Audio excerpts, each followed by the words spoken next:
interest, who offer themselves and expect nothing in return.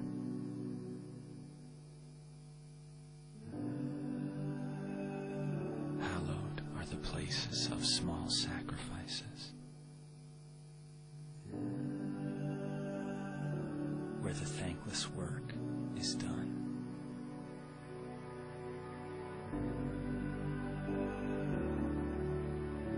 Sacred are the acts of true adoration, for they reveal the heart of the divine. Envy not the givers in the crowd, earning praise for their generous deeds, for they have received their reward.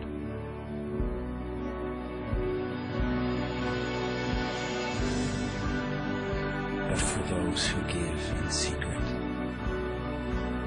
more shall be given unto them. They shall be called blessed, the true saints.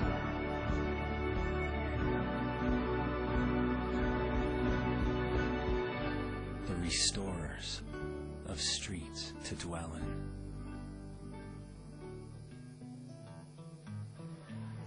Saya setuju banget Mas Arfan. Bisa Iya. memberi itu adalah satu kebahagiaan tersendiri ya. Betul. Buat kita ya. Betul. Nggak mesti dari materi ya. Iya. Karena seperti kita bahas juga ya. Waktu dan segala macam bisa juga membuat orang lain bahagia. Kita juga bahagia. Betul, karena kalau ya. memberi itu membuat diri kita itu berarti. Setuju Gitu. banget. Tapi nggak berarti kalau kita hobinya nggak banding-bandingin. Betul. Ini gimana cerita? Kita lanjut lagi ya. Iya, jadi misalnya kita punya dua. Kita punya penelpon. Kita punya penelpon ya. Halo, dengan siapa di mana? Halo, selamat malam. Selamat malam. Dengan Selamat siapa di malam. mana, Mas? Dari Wibowo dari Bandung. Iya, Oh, iya. silakan. Silakan, Mas. Mas Bo di Bandung. Bowo, ya? iya. Selamat malam, Pak Arfan. Ya, Selamat Pak. malam Mas Bowo. Ya, ini tadi kan sudah dibahas 4 penyakit cancer tadi ya. Salah Iya. satunya adalah kompetisi. Ya. Ya, di kantor saya sendiri memang sedang ada kompetisi untuk mendapatkan salah satu jabatan yang kosong gitu, Pak Arfan. Iya. Ya, tapi kompetitor saya itu caranya itu tidak sehat, Pak Arfan. Nah, kalau dalam kondisi seperti ini, apakah saya harus juga ikut berkompetisi dengan cara kompetitor saya, atau justru dengan cara yang baik? Tapi kan orang-orang tak ada yang bilang kalau istilahnya tuh jujur malah hancur gitu ya. Itu seperti apa itu, Pak Arfan? Baik, terima kasih, Terima Mas kasih Bowo. Mas Bo. Nah, bener juga Mas Arfan. Iya. Kalau yang satunya nikung, masa kita nggak ikutan nikung? Ntar kita kalah dong gitu. Jujur malah hancur ya. Itu gimana tuh? Boleh dibahas nggak? Iya, jadi dalam situasi seperti ini, saya kira kita harus berkompetisi. Iya. Kenapa? Karena sebetulnya orang yang berkompetisi itu tidak mementingkan dirinya sendiri, ya. Tetapi kita kan perlu menampilkan diri kita yang terbaik supaya orang bisa memilih, ya. Supaya atasan kita bisa memilih siapa yang terbaik.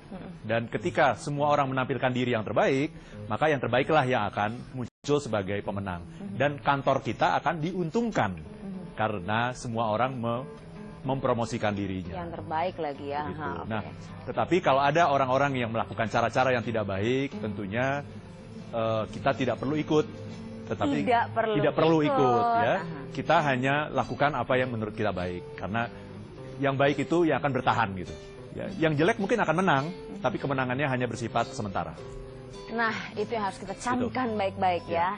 Hanya sementara kalau misalnya jelek-jelek itu ya. Pasti yang akan ketahuan jadi. suatu ketika ya. Bener banget. Nah, kita lanjut lagi ya Mas Kita balik Arfan lagi ya. Membandingkan Jadi, teman. membandingkan misalnya, ya. contohnya. Teman kita si A baik, si B baik. Kemudian pertanyaan berikutnya, siapa yang lebih baik? Saya suka si A. Nah, akhirnya apa? Seolah kita tidak menghargai si B. Si B. Ya. Oh. Contoh lain misalnya, dalam acara Happiness with Arfan Pradiansyah ini kan kita punya beberapa host ya.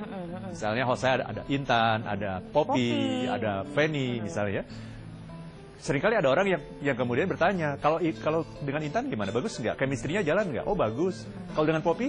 Bagus. Terus siapa yang lebih bagus? Ya bingung kan menjawabnya kan, karena bagusnya Intan dengan bagusnya host yang lain dengan cara yang berbeda gitu. Ya. Tidak harus semua itu dibanding-bandingkan siapa lebih bagus dari siapa.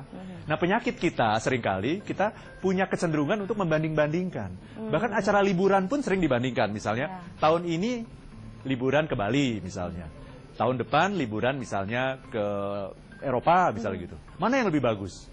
ya beda-beda gitu. Iya kan? Kan kita tidak harus membandingkan mana yang lebih bagus karena ketika kita membandingkan misalnya oh Eropa lebih bagus, berarti seolah-olah pengalaman liburan tahun lalu yang sebetulnya sangat indah pergi ke Bali itu kemudian menjadi tidak ada apa-apanya ya. gitu. Jangan sampai kalau kita membandingkan jadi nggak menghargai orang lain. Betul. Oke. Jadi dua-duanya bagus. Hidup ini tidak harus selalu dibanding-bandingkan. Tidak harus selalu dibanding-bandingkan loh ya. Iya. Apalagi sampai tidak menghargai satu pihak ya. Nggak bagus. Itu penyakit hati harus kita buang jauh-jauh ya. Nanti kita akan lanjut lagi Mas Arfan. Dan Baik, kita Indah. juga nanti akan kedatangan seorang teman yang mungkin ini bisa dibandingkan ya. Boleh nggak ya kira-kira dibandingkan Nah, kita lihat ya. Nanti kita Mas Arfan langsung bandingkan jujur jawabnya nanti Iya. ya. Oke pemirsa tetap saja bersama kami di Happiness with Arfan Pradiansyah. Dan if you wanna be happy now.